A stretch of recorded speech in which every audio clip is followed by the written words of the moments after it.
I was standing at Thanksgiving dinner trying to speak to my mom when she literally turned her back on me mid-sentence. My Aunt Lisa's voice cut through the room. "Why won't your mother talk to you, Hannah? What on earth did you do?" The entire table went silent. Everyone stared at me, like I was the problem. My name is Hannah Lewis, and I'm 24 years old. I work as a medical assistant at a community clinic. I live alone in a small apartment. I pay my own bills. I've always been the quiet one in the family, the one who never caused drama, never asked for much. My mom and I used to be close, really close, but everything changed when I turned 22. The silent treatment started gradually. She'd take longer to text back, skip our coffee dates, make excuses not to see me. Then it became total. Ice-cold silence. No fight. No explanation. Just nothing. And the worst part? My family kept asking me what I did wrong. They treated me like I was the villain in a story I didn't even understand. I wasn't rich or glamorous. I didn't have connections or power, but I had something they didn't expect. I don't give up on the truth. Has your family ever treated you like this? Tell me in the comments where you're watching from. I read every one. 3 months before that Thanksgiving disaster, my grandma passed away. She was 81. Sharp as ever, right up until the end. Grandma always told me she'd taken care of my future. I never knew exactly what that meant, but it made me feel safe, like someone believed in me. The funeral was small, quiet. I sat in the second row. My mom sat in the front. She didn't look at me once. Not during the service, not during the reception afterward. After everyone gave their condolences, I walked up to her carefully. "Mom," I said softly. "Grandma mentioned something about a college fund for grad school. Do you know anything about that?" She didn't even turn around. "There's nothing for you. Stop asking." Her voice was ice. My cousin Bryce was standing nearby. He whispered just loud enough for others to hear. "Maybe she finally figured you out." I felt my face burn. Mom walked away without another word. I stood there, frozen, while people stared. My Uncle Tom came up to me a few minutes later, frowning. "Hey, Hannah, I thought your grandma left you money for grad school. Like 30,000 or something?" My heart skipped. "She did?" "Yeah, I remember her mentioning it last Christmas. She was real proud. Said she set up a trust." I looked across the room. My mom's face had gone pale. She grabbed her purse and left the gathering without saying goodbye to anyone. My aunt leaned in close to me, her voice dripping with judgment. "Maybe your mom knows something about you the rest of us don't." I left that funeral humiliated, confused, and convinced something was deeply, deeply wrong. A month later, my birthday came around. I didn't expect much. Maybe a text? Maybe a call. I got nothing. Then that night, I was scrolling Instagram, and I saw it. My mom had thrown a family dinner. In my honor. But she didn't invite me. The photos showed my sister Amy, my aunts, my cousins, all gathered around a table with a cake that said, "Happy birthday, Hannah." My mom's caption? "Surrounded by the people who matter most." I stared at my phone, my hands shaking. I called her. Straight to voicemail. An hour later, my sister Amy called me back. Her voice was tight, apologetic. "Mom told me you were working a double shift. I swear I didn't know." "I wasn't working, Amy." Silence on the other end. She said you couldn't make it. She never invited me." Amy didn't know what to say. 2 weeks after that, I ran into my mom at a local coffee shop. I thought maybe, just maybe, I could talk to her in person. I walked up to her table. "Mom, please, why won't you talk to me?" She looked up, her expression hard. And then she said it. Loudly. Loud enough for the barista, the customers, everyone to hear. I don't owe you anything. Not my time, and definitely not my money. I hadn't even mentioned money, but she did. The barista looked over. Other customers turned and stared. My mom stood up, grabbed her purse, and walked out. I sat there fighting tears in front of strangers. A week later, my sister called again. Her voice was shaky this time. Hannah, is it true? Is what true? Mom said you've been harassing her, demanding your inheritance, asking her for money. My stomach dropped. What? There's a family group chat. You're not in it. They've been talking about you. Amy, I swear to God I haven't. She's saying you're greedy, that you're obsessed with Grandma's money. I felt the ground shift under me. Do you think that's true? I asked quietly. Amy hesitated. I don't know. Are you really just after Grandma's money? That hesitation broke something in me. No, Amy, I'm not.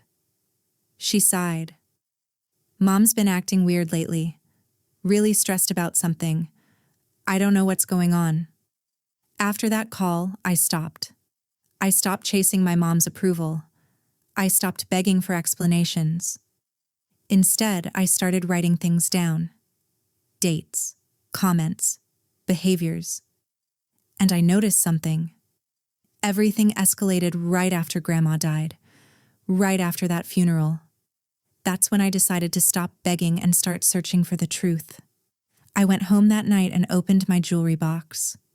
I was looking for a bracelet when I saw it, a small brass key. I'd forgotten all about it. Grandma gave it to me a few weeks before she died. I'd visited her in the hospital. She pressed it into my hand, her grip weak but firm. For the safe deposit box, honey, when the time is right. I thought she was confused from the medication, but now, I picked up the key. Underneath it was an old birthday card. I opened it. Grandma's shaky handwriting covered the inside.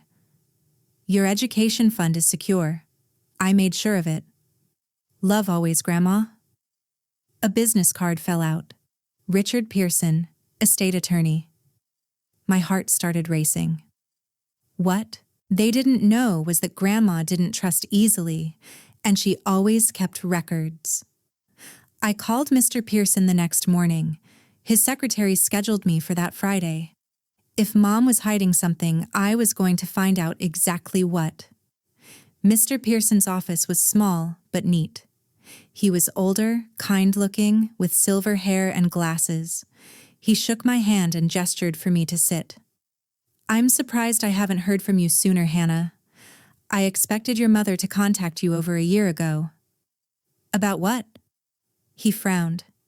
The education trust. Your grandmother set it up specifically for you. $35,000. For graduate school? The room tilted. She left me that? Yes. The funds were transferred to your mother as trustee 2 years ago. She was supposed to hand it over to you when you turned 23.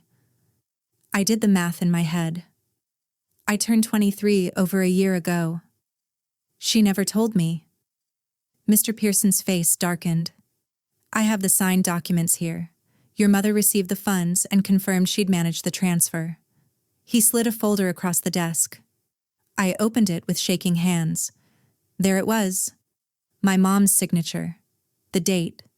The amount. The silent treatment started the exact month she got that money. Can I have copies of everything? I asked. Of course. He printed them out while I sat there numb. That night, I called Amy. I didn't tell her everything. Just asked careful questions. Has Mom been spending a lot lately? Amy paused. Actually, yeah. She bought a new car last year. Did a bunch of renovations on the house. Went to Hawaii with Aunt Lisa. Did she say where the money came from? She said her side business was doing great. Amy's voice shifted. Wait, is this about the money? I didn't answer right away. I'll explain soon.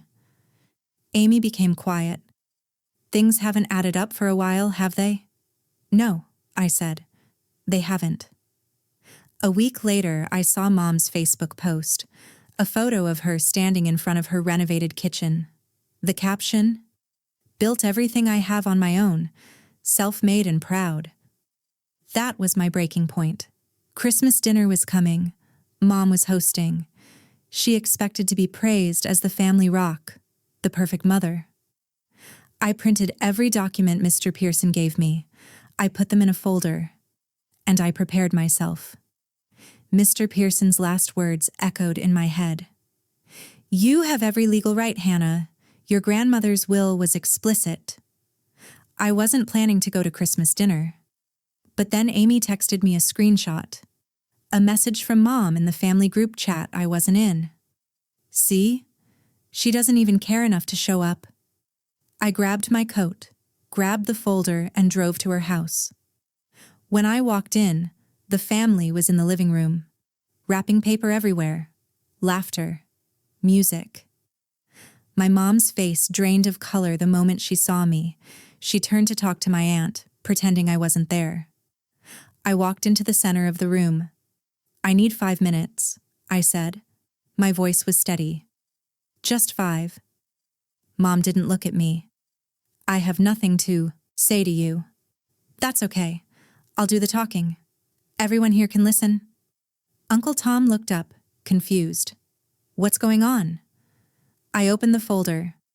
2 years ago, Grandma left me $35,000 in an education trust for graduate school. The room went silent. Mom received that money as the trustee. She was supposed to give it to me when I turned 23. I held up the lawyer's letter, the signed transfer forms, the excerpt from Grandma's will. Mom's face flushed red. "You have no right to bring this here." "I have every right.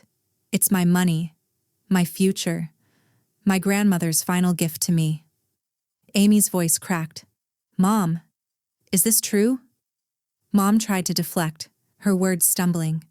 "It's complicated. She doesn't understand. I was managing it for her." "Managing it?" I said. "Or spending it?" I pulled out a second page, a timeline, dates of her car purchase, the renovation permits, her Hawaii vacation. All right, after she received the trust. Uncle Tom stared at her, stunned. "Jesus, Linda, is this why you wouldn't speak to her?" Mom's voice rose, defensive, trapped. "I was going to pay it back. I had debts. I didn't have a choice." "You had a choice," I said firmly. "You chose to spend my future and then treat me like I was the problem." She tried one last guilt trip. "After everything I've sacrificed for you." I cut her off. "Don't." Grandma knew exactly what she was doing when she put it in writing. Amy stood up and hugged me, tears streaming down her face. The rest of the family sat in shocked silence. Mom's perfect image, shattered in front of everyone. "I'm meeting with the lawyer next week," I said. "You can explain it to him. Not me." Mom's voice finally broke. I was ashamed. I didn't know how to tell you. I looked at her, really looked at her. "So you made me feel worthless instead. You chose silence over honesty." I walked out. No screaming, no drama, just the truth. 2 weeks later, Mr. Pearson handled a restitution agreement. Mom has to repay the full amount in installments, with interest. I haven't spoken to her since Christmas, but this time, I'm choosing the silence. Several family members apologized. They admitted they should have questioned things sooner. Amy and I talk almost every day now. She told me she ignored the red flags for too long, but she's done with that. I used the reclaimed money to enroll in a physician assistant program. It starts in the fall. Mom sent me a single text last week. "I'm sorry." I read it. I didn't respond. Not yet. Maybe not ever. This was never about revenge. It was about reclaiming my voice. My truth. For 2 years, her silence made me question my worth. Now I understand. I never needed her approval. I just needed my truth. Grandma gave me more than money. She gave me proof that I mattered. If you've ever had to stand up to a parent who betrayed your trust, hit that subscribe button. Where are you watching from? Drop your location in the comments. I read every single one. Family. Betrayal cuts deep, especially when it's your own mom. If you've been there, know you're not alone. Your story deserves to be heard. Share it with us.